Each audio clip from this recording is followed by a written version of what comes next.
Pak izin Pak. Pak nengok izin Pak. Izin.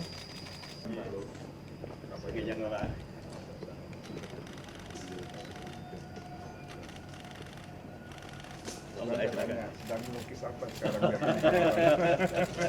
Assalamualaikum warahmatullahi wabarakatuh.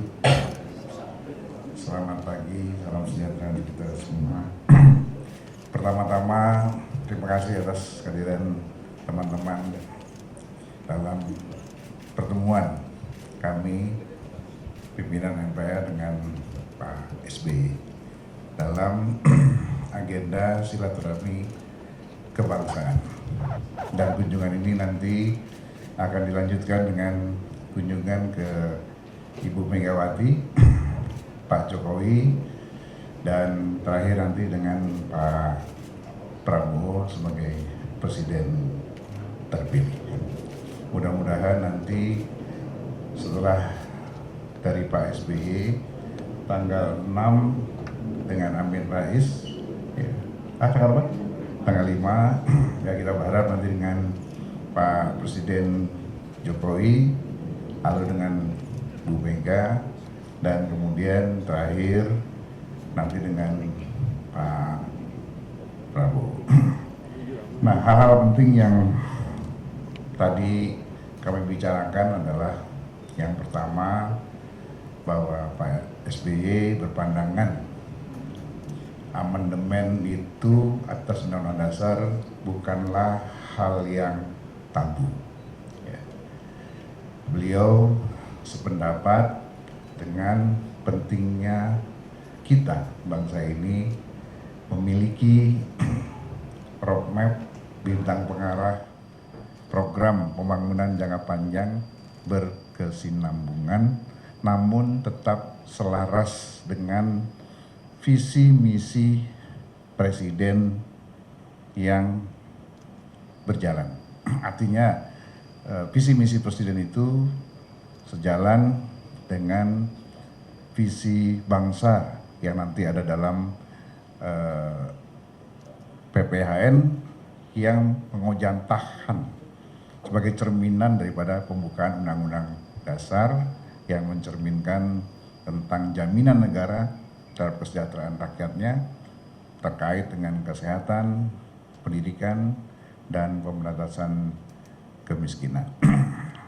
Nah, lebih dari itu juga tadi Pak Syarif Hasan menyampaikan tentang rencana MPR untuk melakukan revisi tata tertib, di mana ini menyangkut tentang tata cara pengambilan sumpah dan pelantikan presiden yang kita akan upayakan sesuai dengan apa yang tertera dalam Undang-Undang Dasar kita.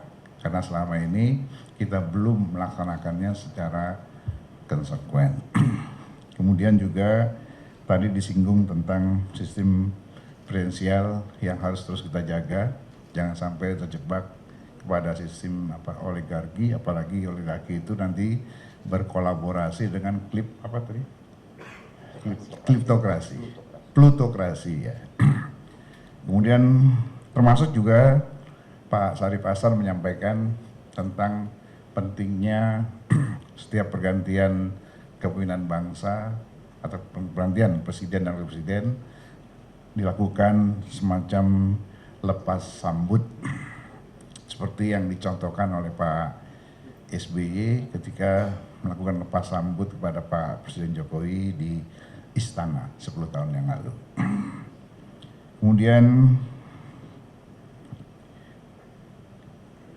kita sudah berkeliling dengan beberapa penekanan dan masukan-masukan terakhir dari Pak SBY tadi.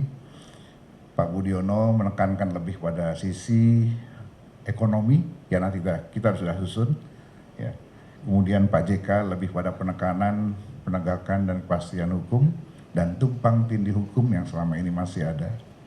Dan Pak SBY tadi menyampaikan pandangan-pandangan politik beliau dengan latar belakang militer dan pandangan-pandangan tentang pertahanan dan keamanan, termasuk juga masalah-masalah konstitusi. Jadi nanti semua masukan-masukan ini akan kita susun sebagai bentuk rekomendasi kepada pimpinan MPR yang akan datang maupun pada pemerintahan yang akan datang.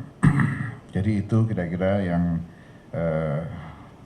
tadi kita diskusikan bersama Pak SBY. Barangkali nanti Pak Syarif Hasan mau menyampaikan tambahan atau Pak Basara. Oke.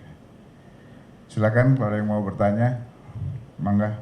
Jo, Pak SBY terkait dengan politik secara latar belakang militer itu apa yang saran yang paling menonjol gitu ya? Ini kan ada kalau ngomongin bernegara tadi kan sedikit. Kita tidak singgung karena dalam pandangan kami itu sudah selesai dengan pertemuan Pak Jaksa Agung dengan Kapolri kemarin di Istana. Tinggal masing-masing kedua pimpinan ini menyelesaikannya di bawah. Dari pandangan Pak SBY tadi terkait dengan pandangan beliau pengalaman sebagai presiden 10 tahun, tentunya lebih menekankan pada pemerintahan yang tenang, pemerintahan yang adem, ya, pemerintahan yang tanpa ada kegaduhan-kegaduhan yang berarti. Beliau juga tadi menyoroti tentang pilkada, ya, di mana di mana beliau mengharapkan ya pemilihan langsung itu ya yang beliau rasakan sendiri kemarin melalui perjalanan di berapa kabupaten? 8 kabupaten ya, ada good news, ada bad news. Ya, good newsnya bahwa kesadaran rakyat kita berpolitik sudah semakin dewasa, tidak lagi mempersoalkan tentang ras, etnis, apalagi agama, ya secara ideologi, ya tidak lagi dipertentangkan soal itu. Tapi bad newsnya adalah ya tadi itu, ya pemilu berbiaya tinggi. Ya. Ini yang beliau mendorong supaya kita melakukan kajian yang mendalam tentang sistem pemilihan umum langsung ini. Apakah lebih banyak manfaatnya atau lebih banyak mudaratnya? Itu kita diminta untuk melakukan mengkaji kembali, ya, termasuk juga pemilihan umum di legislatifnya. Gitu. Ya, silakan pas dulu. Ya. Intinya bahwa apa yang kita bicarakan itu tidak akan mengganggu apa yang sudah menjadi keputusan dan ketetapan KPU. Tidak ada lagi yang bisa membatalkan hasil Pilpres yang sudah ditetapkan oleh KPU kemarin penetapannya. Yang kita lakukan hanyalah menguatkan ya, dan menyesuaikan agar sesuai dengan bunyi Undang-Undang Dasar kita, yaitu dengan keluarnya TAP, dengan keputusan TAP MPR atas penetapan, meresmikan penetapan itu ya, yang sifatnya basicing administratif dan mekanisme pengambilan sumpah dan pelantikan, karena bunyi Undang-Undang Dasar kita adalah MPR melantik. Artinya mulai berlaku pada saat pelantikan ini, Pak? Ya, kita akan bicarakan nanti di sidang paripurna masa akhir jabatan kita, sekaligus juga perubahan tentang tertibnya di situ pada bulan September. Nah, tapi sebelumnya ini kita bahas nanti di rapat gabungan fraksi-fraksi dan DPD di MPR pada bulan Agustus ya? Ya, awal Juni. Ya, awal Juni. Ya. Kalau di agenda saya 31, tapi kita lihat perkembangan apa yang pasti awal Juni harus sudah terjadi rapat gabungan. Pak, yang selanjutnya Pak. Ya, sebetulnya bukan Surya Palohnya saja, tapi pimpinan partai politik, pimpinan organisasi keagamaan, pimpinan tokoh-tokoh masyarakat, tapi itu di rounds keduanya. Kita sekarang berkeliling kepada mantan-mantan presiden dan wakil presiden, plus mantan ketua MPR Pak Amin Rais. Baru nanti kita akan kunjungi pada pimpinan-pimpinan partai politik, termasuk ketua umum saya. Ya. Tapi kan dalam agenda terdekatnya kan baru Surya Paloh nih Pak yang nongol Pak di antara. Belum.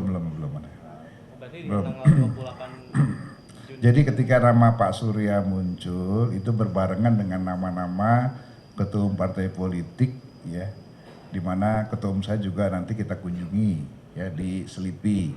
kalau Pak Bu Mega itu bukan dalam kapasitas ketua umum PDIP, tapi sebagai mantan presiden atau presiden yang kelima, presiden RI yang kelima. Ini beliau tadi presiden RI ke-6, presiden RI ke-5, presiden RI ke-7, dan terakhir ke-8. Barulah kita kunjungi. Saya juga nggak tahu muncul nama-nama 31 semua, ya, semua ketua umum partai politik termasuk ketua umumnya Pak Hidayat Nur Wahid, presiden PKS, ya, lalu siapa lagi?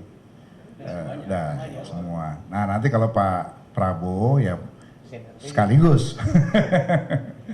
Tapi memang diagendakannya ada untuk mengunjungi parpol-parpol ya. Pasti ada, nggak jangan parpol, semua kita kunjungi termasuk ormas keagamaan, tokoh-tokoh. Kita perlu banyak masukan sebagai catatan yang bisa kita rangkum nanti untuk kita sampaikan kepada MPR mendatang maupun pemerintah yang akan datang. Kenapa?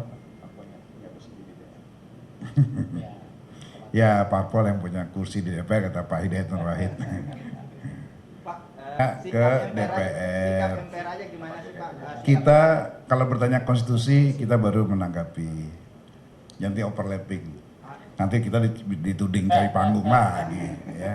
Ya, terima kasih. Terima kasih Pak. Makasih ya. Makasih Pak Ketua. Ya, terima kasih. Makasih Pak Ketua ya. Makasih. Thank you Pak. Makasih ya. Saya ralat, ini barusan dapat informasi dari Pak Bu Sekjen, undangan rupanya untuk seluruh ketua umum partai politik sudah disebar. Ya.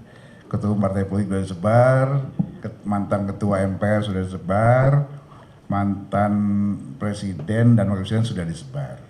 Dan yang kita bertemu adalah yang sudah memberikan respon atau jadwal. Nah ternyata selain Pak Amin Rais sudah memberikan respon jadwal tanggal 5, tanggal 4-nya rupanya ada Pak Sudarto, ya, Ketua MPR, mantan Ketua MPR, dan Pak Surya Paloh, betul, tanggal 4 Juni jam 10. Yes. Sambil menunggu nanti ketua umum partai politik yang lain. Untuk ketua umum partai Golkar nanti saya cek sendiri. Ya. Berarti undangan sebenarnya udah disebar. Sudah sebar. Pak Hidayat Wahid bagaimana ketua umumnya? Baru datang dari luar negeri, jadi baru mau cek. Jadi rupanya semua sudah disebar, baru saat Bu Sekjen ngasih sampaikan saya supaya jangan ada kekeliruan informasi, ya. Sampai bertemu di tanggal-tanggal yang tadi disebutkan.